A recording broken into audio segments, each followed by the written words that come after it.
నమస్కారం. ఈరోజు మన చర్చ నాయకుడిలా మాట్లాడటం ఎలా? ఆ ఇది చాలా మంది అడిగే ప్రశ్న. అవును. ఆఫీస్ మీటింగ్ అయినా, లేక ఇంట్లో అయినా మన మాటకొక బరువు ఉండాలి. వినేవాళ్లు దాన్ని సీరియస్గా తీసుకోవాలి అనిపిస్తుంది. కరెక్ట్. ఈరోజు మన చేతిలో ఒక ఆసక్తికరమైన ఆడియో బుక్ ఉంది. అది సరిగ్గా ఇదే విషయంపై కొన్ని అద్భుతమైన సూత్రాలు చెప్తోంది. ఇది కేవలం పెద్ద పెద్ద ఉపన్యాసాల గురించి కాదు కదా. అస్సలు కాదు.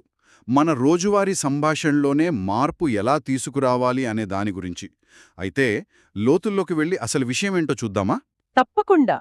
ఈ విశ్లేషణను ఒక పిరమిడ్ లాగా ఊహించుకుందాం. పిరమిడ్ ఆసక్తికరంగా ఉంది. అవును, నాయకుడిలా మాట్లాడటమనేది ఆ పిరమిడ్ నిర్మించడం లాంటిది అన్మాట. పునాదిలో ఏముంటాయి? విశ్వాసం, స్పష్టత.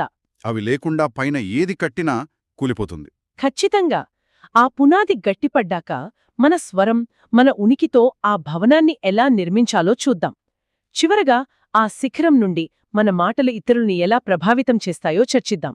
అంటే ఇది కేవలం కొన్ని టెక్నిక్స్ గురించి కాదు, మన ఆలోచన విధానాన్ని మార్చుకోవడం గురించి. సరిగ్గా చెప్పారు. అద్భుతం. అయితే ఆ పునాది నుండే మొదలుపెడదాం. మొదటి సూత్రం: మీరు చెప్పే ప్రతి మాటకు పూర్తి బాధ్యత వహించండి. మ్మ్. ఈ ఆడియో బుక్లో చెప్పినట్టు చాలామంది తమ మాటల్లో నేను అనుకుంటున్నాను, బహుశా, ఏమో, బలహీనమైన పదాలు. అవును, బలహీనమైన పదాలు వాడతారు. ఇది వినడానికి చిన్న విషయంగా అనిపించినా వినేవారిపై మన ప్రభావం చాలా తగ్గిపోతుందట. నిజమే. ఇప్పుడు చూడండి, ఒక మీటింగ్లో బహుశా మనం ఈ ప్రాజెక్ట్ను వచ్చే నెల మొదలుపెట్టొచ్చు అనడానికి, మన సమాచారం ప్రకారం ఈ ప్రాజెక్ట్ను వచ్చే నెల మొదలుపెట్టడమే సరైన నిర్ణయం అనడానికి ఎంత తేడా ఉందో. చాలా తేడా ఉంది. రెండో వాక్యం బాధ్యతను, ఒక నిశ్చయాన్ని చూపిస్తుంది. అవును. అయితే ఇక్కడ ఆసక్తికరమైన విషయమేంటంటే, ఆ విశ్వాసం కేవలం పైకి నటించడం ద్వారా రాదు. అంటే దానికి సరైన సన్నాహం అవసరం. అంటే మనం ఏం చెప్పబోతున్నామో దానిపై పూర్తి పట్టుండాలి. మనకు విషయం మీద క్లారిటీ ఉన్నప్పుడు. మన స్వరంలో వణుకు ఉండదు. ఆ బలహీనమైన పదాలు వాడాల్సిన అవసరం కూడా రాదు. అస్సలు రాదు.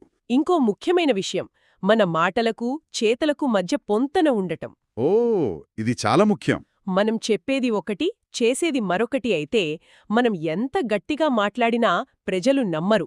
ఆ రెండూ కలిసినప్పుడే మన మాటలకు నిజమైన బలం చేకూరుతుందన్నమాట.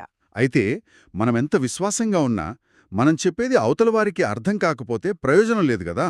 లేదు. ఇక్కడే ఆ పునాదిలో రెండో భాగం వస్తుంది: స్పష్టత. ఆడియో బుక్ ఏమంటోందంటే, మీ సందేశం ఎవరికీ అపార్థం కాకుండా స్పష్టంగా మాట్లాడండి. ఇందులో ఒక మంచి వాక్యముంది. అవును, నాకు బాగా నచ్చింది. అస్పష్టమైన మాటలు